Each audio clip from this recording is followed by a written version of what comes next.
is somebody who's really taking what CJ was talking about to heart. And she's taking those little ideas and she's made them into something tangible, something that is shaping the world around her. And she's really going forward with this. And I want you guys to give a big hand for Kendall Ronzano.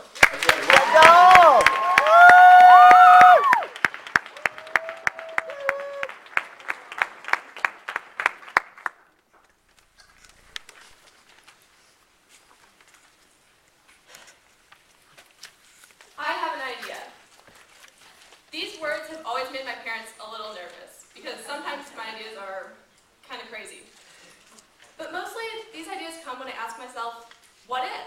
Like, what if I mixed a bunch of glue with popcorn kernels and put them in the microwave?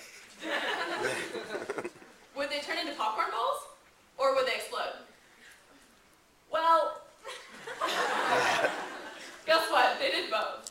And we had to buy a new microwave. But this time, my idea is a good one. I've always loved building things. I was the little girl who would rather learn to use a blowtorch than play with dolls. I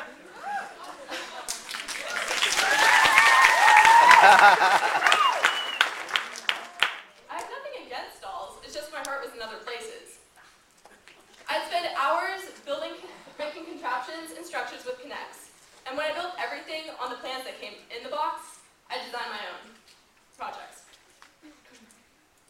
I actually still like to work with Connect sometimes while I'm watching TV. At one point, I built a bike that would power a video game. And although I didn't produce that much power, my favorite part was learning to weld, probably because I liked all the sparks. My favorite idea came on a lazy summer's day before 5th grade, when I drew a schematic for a costume I wanted to build for Halloween. Before I knew it, I designed an R2-D2 costume, complete with moving parts, sound, and a secret candy chute.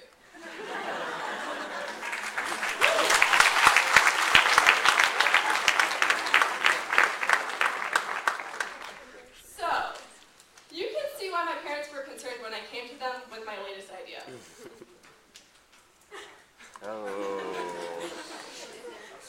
It's been my goal since I was 7 years old to build a house before graduating high school. As a girl, I think it's important for me to know how to do it. But mostly, I'm just really curious how it all works. The tools, the plans, everything. And my quest to learn to build a house has taken me in a direction I never imagined. I didn't set out to start Nerd Girl Homes, but it wasn't until I realized I had no money, no land, and no idea how to build a house that I began to do some research. That's when I discovered there are approximately 30,000 high schools across the U.S. And I wondered, what if every high school built houses and donated them to their community? Kids like me could learn to build a home, and we'd certainly put an ongoing dent in the homeless crisis. I hadn't realized it, but homes and homelessness have always been on my mind. And I know the causes are complex. I live in a place where the homeless population has increased 22% in the last 2 years. The economy has affected the unemployment rate, and rents are extremely high. We pass the shelter every day. Nearly 3,000 people in Santa Cruz County are homeless. Almost as many as the number of songs on most iPods. Except these aren't songs. These are people with stories and lives. And some of those stories are a part of my life. My mom's family lost their house due to unemployment and financial reasons when she was my age. We talk about this a lot and how it affected her. And although they went into a rental home, not a shelter, she believes her dad died 4 years later from a broken heart. He was only 56 years old, and I never got to meet him. I wonder about him sometimes and what he'd think of my big ideas. My mom seems convinced that he'd like them, but I'll never know. You see, nobody wants to lose a home, for any reason. It's devastating. My home building project was intimidating at first. I had no clue where to begin, and I heard the first of many discouraging words. But I was so convinced that this was a good idea, so I just kept on pushing. This summer, I started work on a nonprofit organization to help me fund the project. Then I found a tumbleweed tiny house company and learned about their houses on wheels. They're the perfect size for me, and they're good for the environment too. So, before I knew it, I built my website and started receiving donations. Yeah.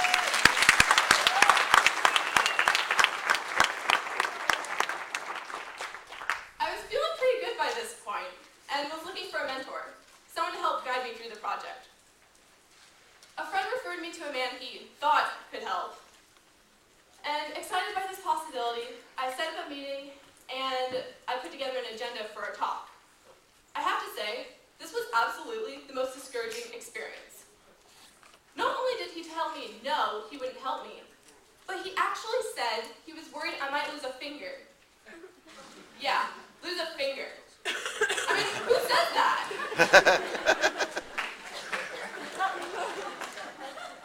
I couldn't help but wonder what his response would have been if I were a 16-year-old boy. Would he have been concerned about my finger? I don't think so. He also expressed his doubt that I'd ever finish my project.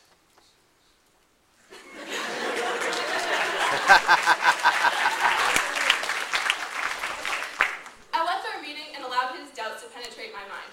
Maybe I would lose a finger. I mean, how could I possibly finish the project once school started? Maybe I should just go to the beach instead. I pondered these negative thoughts as I went to sleep that night. And you know what?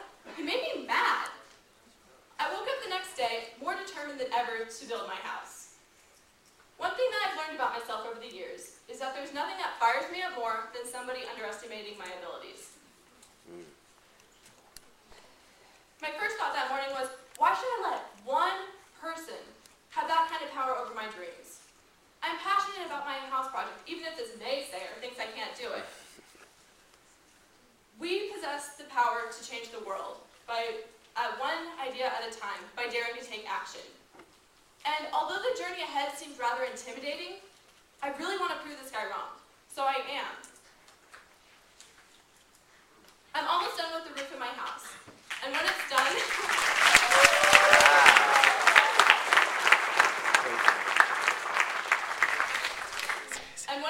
I'm going to donate it to the homeless or raffle it off and donate the funds. And that's just the beginning. I've got an environmental science class on the Central Coast expressing interest, and there are over 20 more schools represented here today with kids who I could mentor through the process. I've raised nearly $8,000, had over 43,000 hits on my website, and am receiving hundreds of encouraging emails from people all over the world.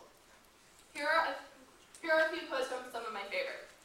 I just called my 2 daughters over to the computer to share this story with them. What a great role model. A young female visionary who can wield power tools and give back to society.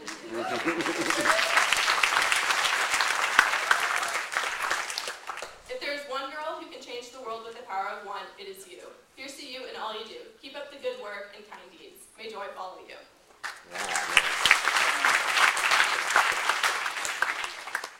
Oh, and the guy who was worried about my finger? Well, I heard that when he drove down my street to get a glimpse of the house project, he said, "That's one determined kid." Also, he subscribed to my blog where he can watch me dare to take action every day. And it's a good thing, because I have an idea, and I bet you do too. Thank you. Yeah. Yeah, Kendall.